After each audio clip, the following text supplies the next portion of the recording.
Okay, here we are. It's only day 5. So like I said, I've had batches finish as soon as 3 days and take as long as 10. As you can see, this thing is not really pushing much for bubbles anymore. Very slowly, maybe one every 15 minutes or so. So I'm going to guess this is down to about 1 to 0.99 somewhere. So we're going to pull the lid on this and take a look. So we're going to pull our lid off here. Kind of carefully, we don't want to stir it too much for a second. I'll explain why here in a second. You can see that must is pretty much gone now. There's some nasty looking sludge around the outside. That's totally normal. This is actually where the must had risen to before it started to recede. Alright, so this is the most important thing I need you to understand, is that you need to check this first, then you need to degas this, then you need to add your sugar. Sugar is the last thing you do before you check it to see where you're at. You do not want to put the sugar in before you degas it because it'll make a violent reaction. I'm going to show you a little bit what's going to happen if you do that. So here's a little bit of sugar. I just want you to watch what happens if you don't degas it.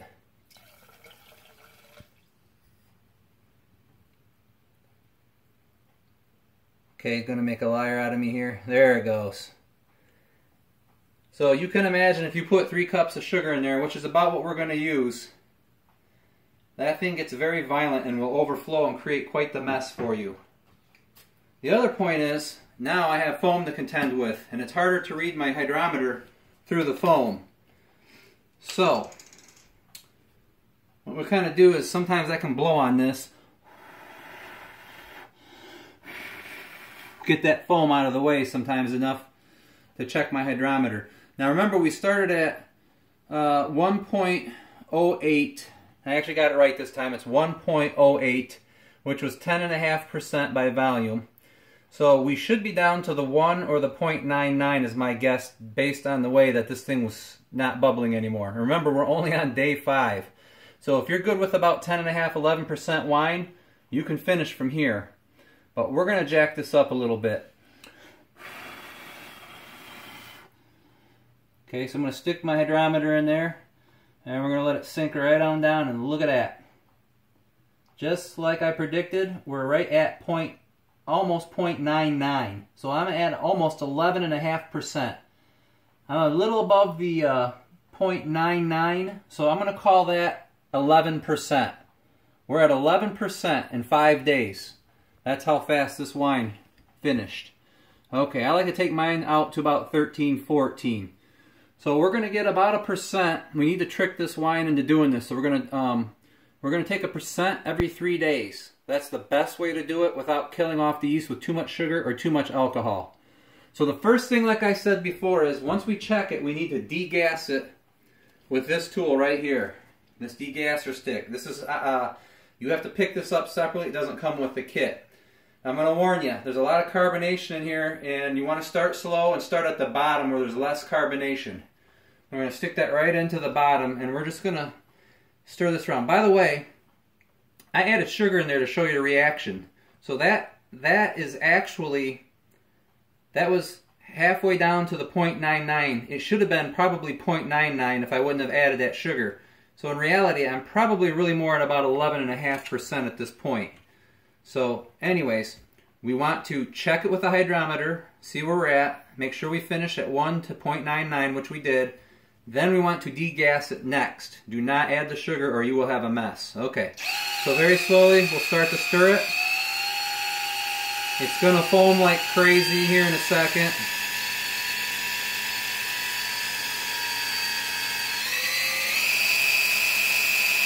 And the whole idea of degassing this is to get rid of all the carbonation. We don't want to drink champagne. Okay?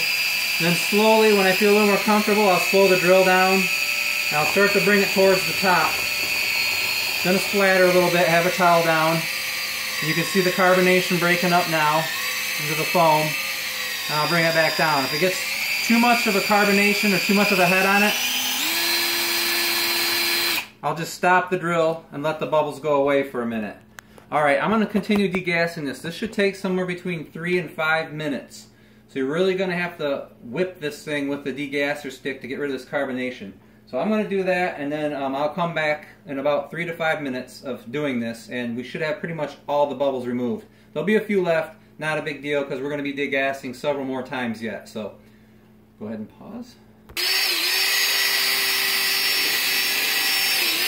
Okay, so I've degassed this for about 3 to 5 minutes. There's still some foam on top, so I'm going to wait another couple minutes for this to disappear so that we can take another reading on the hydrometer after we add the sugar. So if you don't get all the bubbles, don't worry about it. We're going to do this again, and we'll have another opportunity to get rid of all of them. What we want to do is knock most of them out now so that when we add the sugar we don't have a mess.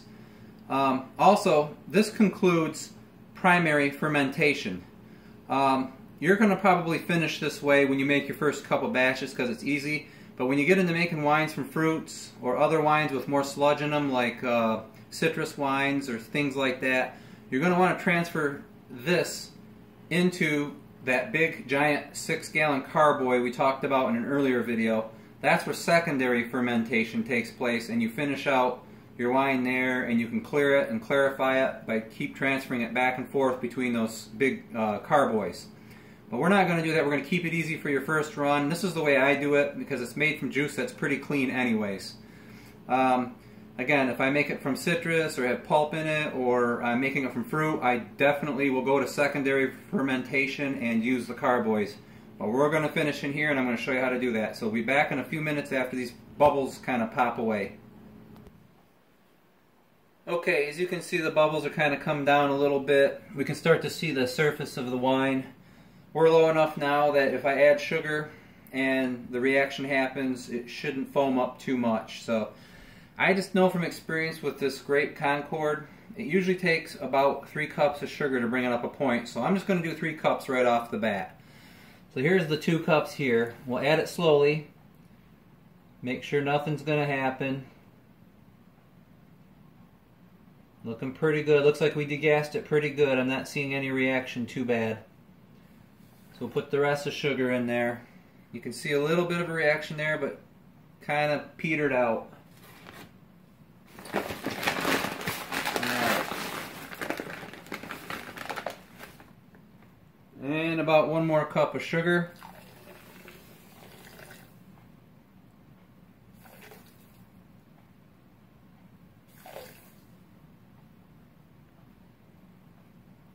Okay, so do remember we were on the hydrometer, we were halfway between the 1.0 and the 9.9. So wherever we end up on the hydrometer, we got to add a half to it from the 1. In actuality, it probably was 9.9 because I added that little bit of sugar. It could have brought it up a little bit, but I'm not going to count that. More bonus, our wine will be stronger. But remember, you have to add everything. And remember your starting point. So we're about halfway on that 9.9. Now I put the sugar in. Now we're going to stir it in there. Another opportunity to degas in a sense. This won't take much. We're just going to mix it in real good to get to the solution.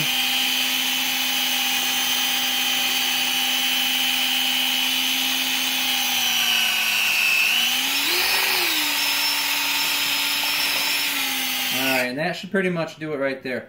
I like to use a degasser and try to stop to go against the flow or the current of the solution, because it's easier to stabilize your hydrometer when you try to take your reading. It's not floating all around in there. Okay. And again, when you detach this thing, keep it into the bucket and it won't splatter everywhere. Okay, let me get that out of the way.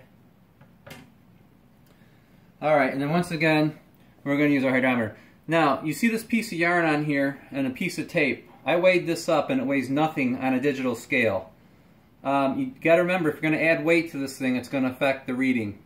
But a little piece of yarn about 1 foot long and a piece of tape, just enough to go about 1.5 times around, is a nice little thing to add onto this. In the bucket you don't need it, but when you go into that carboy with a little scrawny neck on it, there's no way you can get this thing back out once it drops in. So you're going to want to have a way to pull that back out, and that's why I have the string on here. but you don't need it in the big bucket. So anyways, we'll blow a spot in there, we'll stick our hydrometer in, and we are at, looks to be 1.1. So we've gone up. Yeah, 1.1 is where we're at. So we've gone up 1.5 points. So in 3 days, this should be back down to the halfway point between the 0.99. So when it gets there, we'll add 1.5% to our 11%. So we'll be at 12.5%. If I open this in 3 days and it's down to 0.99, I've actually gone from 1.01 down to 99. That's 2 points. Then I'll go from 11 to 13. All depends on where this ends up is how I'm going to add that number. So remember, we're at 1.1 now, and it's going to take about, in my experience, about 3 days, and we should be down either halfway or all the way down to the 0.99. Okay? So now, at this point, we've did our initial reading to see what our potential was, which was 11%. We degassed it. We added the sugar. 3 cups, in my experience, usually brings you up a good point. In this case, we got about 1.5 points out of it. And then we mix the sugar in, and then we take one more reading to see where our new reading is, and then we're going to take another reading in 3 days, and we're going to add whatever points we gain on that scale to the total percentage. So now we're at 11. Alright, so now what we're going to do is just simply cap this back off.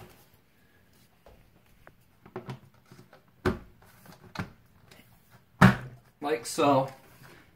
Now, this will take about anywhere from 2 hours to 8 hours, probably, somewhere in there. The yeast will start to come back alive again and multiply with the new sugar. And it'll create more pressure in here, and this thing will begin to bubble again.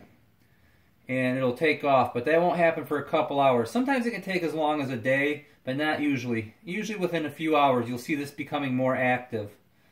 So just make sure your top's on airtight, and then you're good for 3 days. And then we're going to next make a mark to remember where we left off.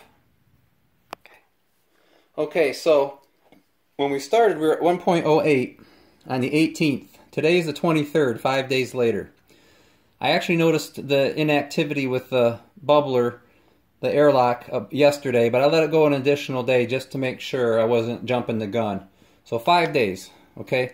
So we're going to mark this for today's date, 6/23, okay? And then over here, we're not going to put the number we came up with, which was halfway between 0.99 and 1.0.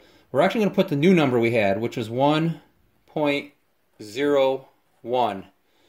So now we can keep track. When we take our next measurement, when we pull the lid off in a few more days, we're going to know how much to add to it. What I like to do over here is put where we're at now currently. We're at 11% alcohol. So that kind of helps me remember where I was at too. So I got a couple reminders. That's pretty much it at this point. We're going to wait 3 days. We'll come back and check it again and see where we're at.